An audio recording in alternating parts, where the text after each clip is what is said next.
मैं हैरान हूं, पहली बार एक नया तर्क आया इस सदन में कि भाई हमने मांगा नहीं था तो दिया क्यों? हमने मांगा नहीं तो दिया क्यों? पहली बात है कि लेना न लेना आपकी मर्जी है, किसी ने किसी के गले मड़ा नहीं है, ऑप्शनल है, एक व्यवस्था है और देश बहुत बड़ा है। हिंदुस्तान के कुछ कोनों में इसका लाभ होगा, हो सकता है किसी एक आध कोने में न भी हो, लेकिन ये कंपलसरी नहीं है और इसलिए मांगा और दिए का मतलब नहीं होता है। लेकिन मैं फिर भी कहना चाहता हूं, इस देश में माननीय अध्यक्ष जी, दहेज के खिलाफ कानून बने, ये इस देश में कभी किसी ने मांग नहीं की थी, फिर भी देश की प्रगति के लिए कानून बना था। माननीय अध्यक्ष जी, ट्रिपल तलाक, इसके खिलाफ कानून बने, ये किसी ने मांग नहीं की थी, लेकिन प्रगतिशील समाज के लिए आवश्यक है, इसलिए कानून हमने बनाए हैं। हमारे यहां बाल विवाह पर रोक, किसी ने मांग नहीं की थी कानून बनाओ, फिर भी कानून बने थे, क्योंकि प्रगतिशील समाज के लिए आवश्यक होता है। शादी की उम्र बढ़ाने के निर्णय किसी ने मांग नहीं की थी, लेकिन प्रगतिशील विचार के साथ वो निर्णय बदलने पड़ते हैं। बेटियों को संपत्ति में अधिकार किसी ने मांग नहीं की थी, लेकिन एक प्रगतिशील समाज के लिए आवश्यक होता है, तब जाकर के कानून बनाया जाता है। शिक्षा को अधिकार देने की बात किसी ने मांग नहीं की थी, लेकिन समाज के लिए आवश्यक होता है, बदलाव के लिए आवश्यक होता है, तो कानून बनते हैं। ऑर्डिनेंस के बाद और पार्लियामेंट में कानून बनने के बाद किसी भी किसान से मैं पूछना चाहता हूं कि पहले जो हक उनके पास थे, जो व्यवस्थाएं उनके पास थी, उसमें से कुछ भी इस नए कानून ने छीन लिया है क्या? इसकी चर्चा, उसका जवाब कोई देता नहीं है। सब कुछ वैसा का वैसा वो है पुराना। क्या हुआ है? एक अतिरिक्त विकल्प व्यवस्था मिली है, वो भी क्या कंपलसरी है? किसी कानून का विरोध तो तब मायना रखता है कि जब वो कंपलसरी हो। ये तो ऑप्शनल है, आपको मर्जी पड़े यहां जाना है जाइए, आपको मर्जी पड़े वहां नहीं जाना है वहां जाइए, जहां ज्यादा फायदा हो वहां किसान चला जाए, ये व्यवस्था की गई है। और इसलिए प्लीज अधीर रंजन जी, अब ज्यादा हो रहा है, अधीर रंजन जी प्लीज, अब ज्यादा हो रहा है, अब ज्यादा हो रहा है। मैं आपका रिस्पेक्ट करने वाला इंसान हूं और मैंने पहले कह दिया, आपने जितना किया, जहां रजिस्टर होना हो गया, और बंगाल में भी टीएमसी से ज्यादा पब्लिसिटी आपको मिल जाएगी। बाबा क्यों इतना? हाँ दादा, देखो मैं बता दिया, चिंता मत करो, मैंने बता दिया। ये हो हल्ला, ये आवाज, ये रुकावटें डालने का प्रयास एक सोची समझी रणनीति के तहत है। और सोची समझी रणनीति ये है कि जो झूठ फैलाया है, जो अफवाहें फैलाई हैं, उसका पर्दाफाश हो जाएगा, सत्य वहां पहुंच जाएगा तो उनका टिकना भारी हो जाएगा।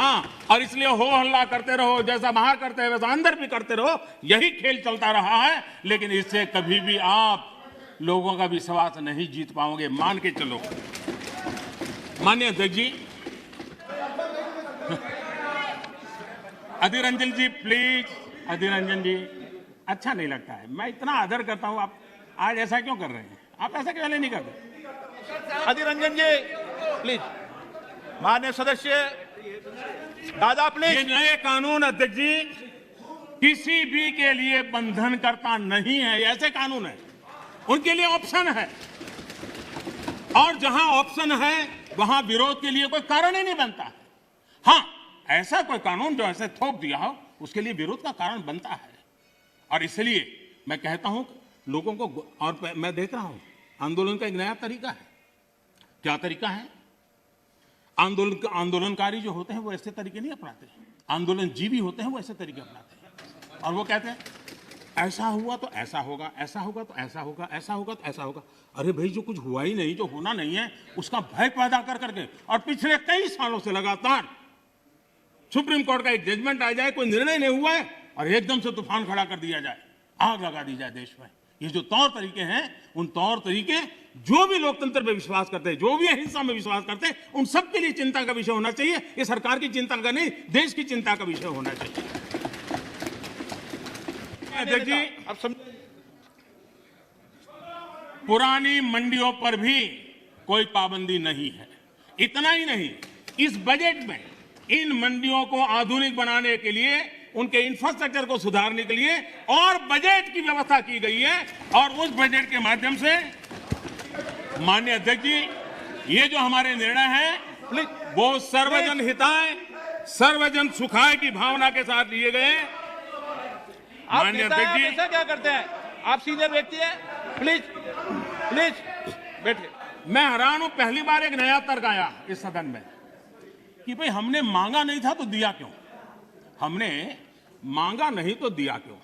पहली बात है कि लेना न लेना आपकी मर्जी है, किसी ने किसी के गले मड़ा नहीं है, ऑप्शनल है, एक व्यवस्था है और देश बहुत बड़ा है। हिंदुस्तान के कुछ कोनों में इसका लाभ होगा, हो सकता है किसी एक आध कोने में न भी हो, लेकिन ये कंपलसरी नहीं है।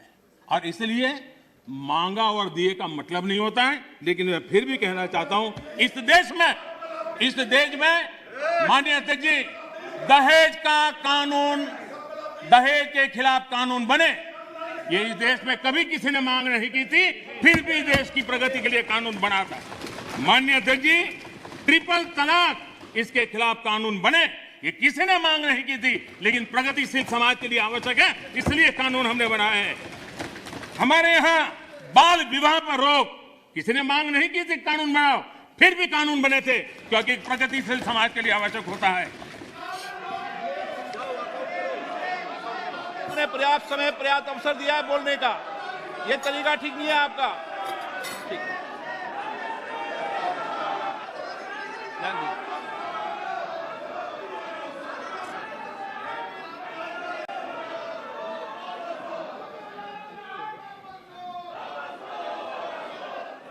माननीय अध्यक्ष जी, हमें मानते थे कि हिंदुस्तान की बहुत पुरानी पार्टी कांग्रेस पार्टी, जिसने करीब करीब 6 दशक तक इस देश में एक चक्री शासन किया, ये पार्टी का ये हाल हो गया है कि पार्टी का राज्यसभा का तबका एक तरफ चलता है और पार्टी का लोकसभा का तबका दूसरी तरफ चलता है। ऐसी डिवाइडेड पार्टी, ऐसी कंफ्यूज पार्टी न खुद का भला कर सकती है, न देश की समस्याओं के समाधान के लिए कुछ सोच सकती है। इससे बड़ा दुर्भाग्य क्या हो सकता है? कांग्रेस पार्टी राज्यसभा में भी है, कांग्रेस पार्टी के वरिष्ठ नेता राज्यसभा में बैठे हैं, लेकिन वो एक बहुत आनंद और उमंग के साथ वाद विवाद करते हैं, विस्तार से चर्चा करते हैं, अपनी बात रखते हैं। और यही कांग्रेस पार्टी का दूसरा तबका अब समय तय करेगा। माननीय अध्यक्ष जी, ईपीएफ पेंशन योजना, हमें मालूम है कभी ऐसे केसेस मेरे सामने आया जब 2014 के बाद में आया बेटा, किसी को पेंशन 7 रुपये मिल रही थी, किसी को 25 रुपये, किसी को 50 रुपये, किसी को 250 रुपये, ये देश में चलता था। मैंने कहा भाई इन लोगों को ऑटो रिक्शा में वो पेंशन लेने जाने का भी खर्चा उससे ज्यादा होता होगा। किसी ने मांग नहीं थी, किसी मजदूर संगठन ने मुझे आवेदन पत्र नहीं दिया था। माननीय अध्यक्ष जी, उसमें से बाहर ला करके मिनिमम 1000 रुपये देने का निर्णय हमने किया था, किसी ने मांगा नहीं। मुझे किसी भी किसान संगठन ने इस देश के छोटे किसान को कुछ सम्मान पैसे मिले इसकी व्यवस्था किसी ने मांग नहीं की थी, लेकिन हमने प्रधानमंत्री सम्मान निधि योजना के तहत उनको हमने धन सामने से देना